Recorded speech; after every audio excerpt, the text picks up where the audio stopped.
Good evening and welcome to Release Your Wings. I'm Dan Bagley and I'm interviewing Shireen Chada. Tonight we're discussing bringing newness into our lives. So let's start off with, what do we mean by that, Shireen? You know, there could be a lot of things, but I was especially thinking of internal newness, especially because when you think about the condition of the world now, it's really easy to renovate our homes or buy a new car or even get a new spouse.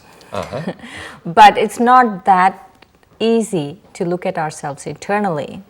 And especially, I feel if we change internally our attitude and our vision, then things externally also will look different. So what you're saying is we can either look at new things or we can look at things in a new way. Is that where? Right, our vision. Yeah. But even I feel not just vision, but we need to change our attitude too. So let's talk about this, because many people feel, you say to friends, how are things going? They say, same old, same old. And so in a way, that's of course just saying, okay. But in another way, it might seem like it's another day and the same old stuff. Is that right? Yes, it does. It does seem like that, isn't it? I feel that life is such a gift. If it is same old, really we should rethink what life is about. And I'm not saying to change like jobs or to change things, but I feel internally if we make spiritual effort, things change a lot. So give me an example of how you make things change with spiritual effort. One thing I was thinking is that we need to remove 3 words or 3 phrases from our vocabulary. In spiritual effort, let's say I want to have courage and meditate. And so, I'd say I want to meditate, but, the word but, or I'm going to try. When people say I'm going to try, even this morning I was asking someone to come somewhere and she said, I'm going to try. And I said, well, that means I'm not going to see you. Right. And the other one is what, why should I do it? When should I do it? I feel like we shortchange ourselves a lot with these kinds of things. And so spiritually, when I mean by newness is that I clean my understanding of things. I bring newness into my awareness of the way things are, the way I see things. So in a funny way, spiritually, you're cleaning the lens through which you see the world. Right.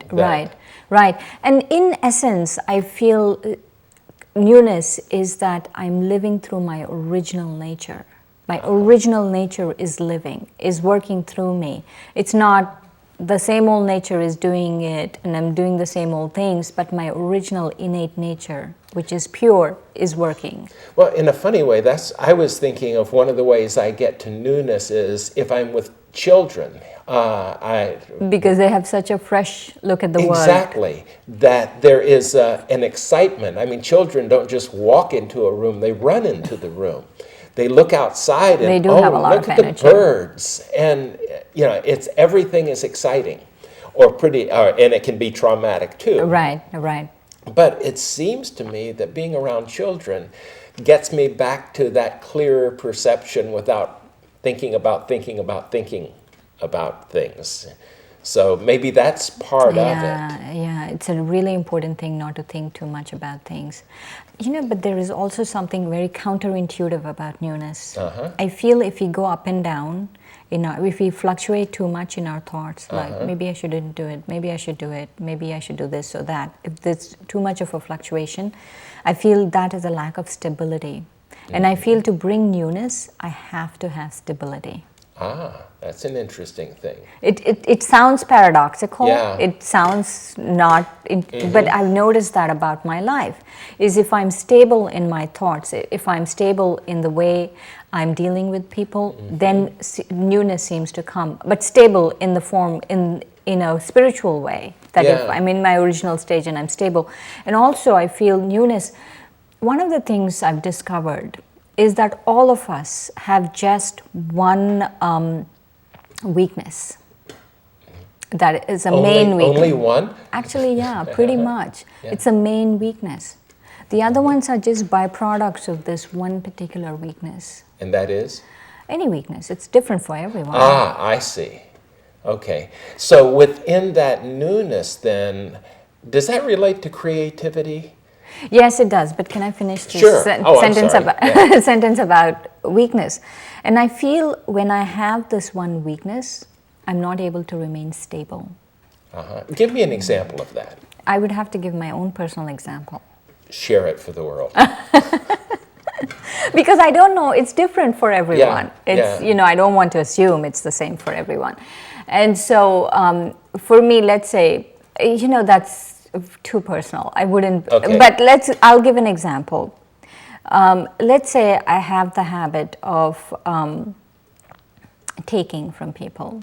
Like, I validate myself through what other people say or do, I have a lack of self-respect for myself, which could be actually a big thing, a lack of self-respect. And I feel that one weakness, a lack of self-respect, takes me away from my own stability.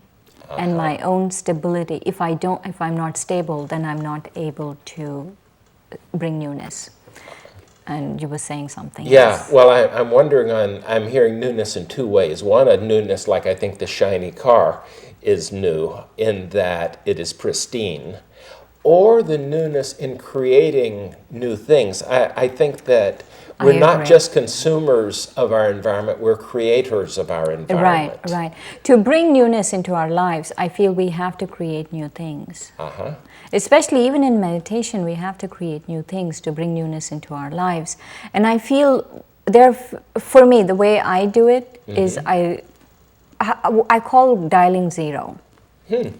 And I've been doing this more lately, is every time I send an email to someone, I dial zero. And for me, dialing zero is I connect with God.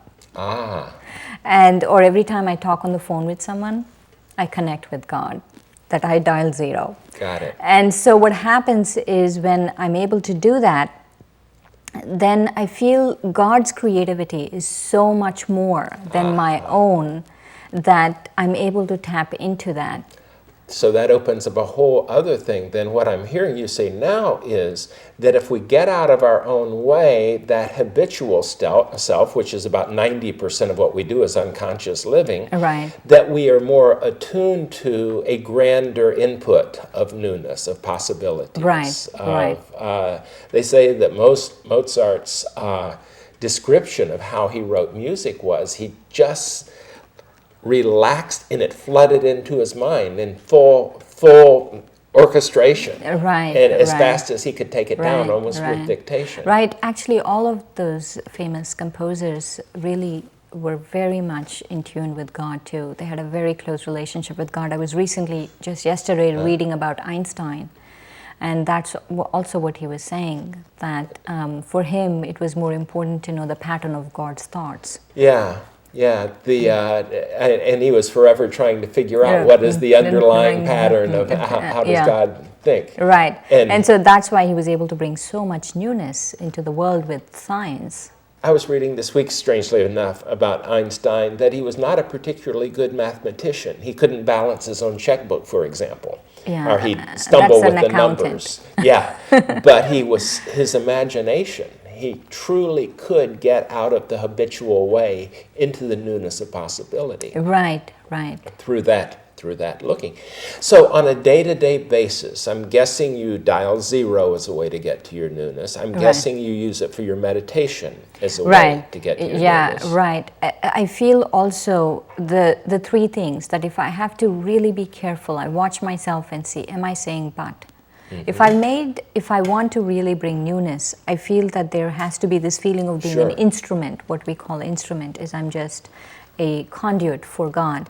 But also there should be a level of humility too. And in humility, I feel, for me, humility is that it's not like I'm less than, but I don't feel like I'm better than or less than someone else. Or, in other words, I feel the other person is not less than or better than me. Which is actually a very good place to work from or to live from, because you're not either looking down feeling sorry for or looking up with envy or awe or something like that. But you're just saying connected human to connected human, or connected soul to connected soul. And I feel with those two things, it's very much possible to bring newness into our lives. And actually, it's very essential to bring newness into our lives. I think so. And, we were sort of kidding around earlier. You were saying that you feel different than you did a month ago. And, we've talked before about every 6 weeks, I believe, our stomach lining changes out. Our bones take the longest to change out. But every atom in our body's gone by 7 years, and most of it's repeated many times in that way. Right. So, things that we use more often change out more, like the heart rejuvenates itself more so often. we are newness personified, except sometimes if our minds stay in the same ruts, then we're not seeing it. Right. We're not feeling Especially if the body is doing that. Imagine what I, the soul, can do. I, the spirit, can do, which is living in this body. And I agree. I really feel I'm a different person from a month ago. And I feel the difference is that 2 words is that I feel like I'm able to see more clearly with my third eye what is happening, and that actually is bringing a lot of newness, like you were talking about. Right. And the other thing that is helping me is I'm able to clearly see the consequences of my actions. And also what I did in the past, what's happening now, and what's my future going to be based on what's happening now. And based on what I did in the past, what was my present, and based on my present, what's my future going to be. I'm able to clearly see that, and I feel that's the difference. And that gives you comfort, I assume. Yeah, and newness. I mean, both at the same time. Sometimes there is this feeling of not so sure if you want to do it because people are really not happy with change many times. Even though they want change, that people are really actually not comfortable with change. Yeah, I think people want change if it's perfectly safe and familiar like it was yesterday. Right. Which is not changed at all, really. Except a fantasized version of what you think should happen. Yeah. And I feel like these kinds of things really help me to trust in what's happening in this really ever-changing world. And that is able to give me newness. So we're being new in the new world, in this ongoing world. Our thoughts are, of course, helping drive this or creating this. And it's popped in my head. One of my favorite books is Alice in Wonderland, and where the caterpillar says, "Who are you?" And she said, "I don't know. I know who I was when I got up this morning, but I must have been changed several times since then." Especially a caterpillar, it makes sense, right? A caterpillar sitting on a toadstool smoking a hookah is a little bit strange in that. But within her fantasies, within that, the idea that I'm changing and being changed is a bit of a semantic difference. But I think there is something that if we're taking in and thinking, then possibly we're moving very rapidly into the future with new possibilities. Yeah, especially now. I feel none of us have the luxury of holding on to anything. Isn't that interesting? Because in a funny way, that anathema that was put into our high school yearbooks, "You're a wonderful person, don't ever change," is the worst thing that could happen. Aren't you glad you did, though? Oh my goodness! Always have pimples. Always feel insecure. Please let us change. And in the change, there's probably is where we find transcendence from the things that hooked us before. And also joy. I want to bring us back to these children. I have nieces and nephews, and I absolutely adore being with them. But also there's a joy in being with them, knowing that they're going to grow up. They're not going to be in the same spot. If I kind of knew that they're never going to grow up and they're all going to be in the same spot, somehow I wouldn't feel right about the whole interaction. Yeah, I feel the same way. My wife and I have loved our children at every age. And I think I love them as adults even more because it gives that. But we were recently at a family gathering. There were 4 generations of us. And seeing the little ones and all the way up to my aunt who's in her 80s, it was just super. That passage of here's how things happen. And the cycle of life continues. And the cycle of life continues. And in that, to bring newness into that, to be able to do that is quite wonderful. Yeah.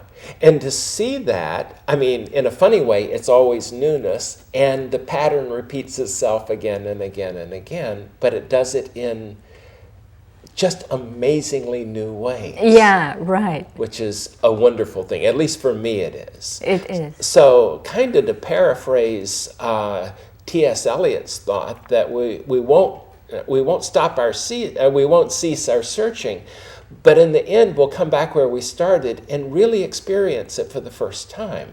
That may be the ultimate newness. We see it with the new eyes, and also experience it with something wonderful. Yeah. And I feel if we keep changing our awareness of things, then our attitude changes, and when our attitude changes, then Everything our vision changes. changes. Yeah. So the thing that I need to bring newness is my awareness of the world. Yeah, and the pieces that seemingly keep us safe are also anchoring us to the past, which by definition stagnates and decays away. Wow. So newness is now part of our worlds. Thank you, Shireen. Thank you, Dan. Thank you for joining us. See you soon.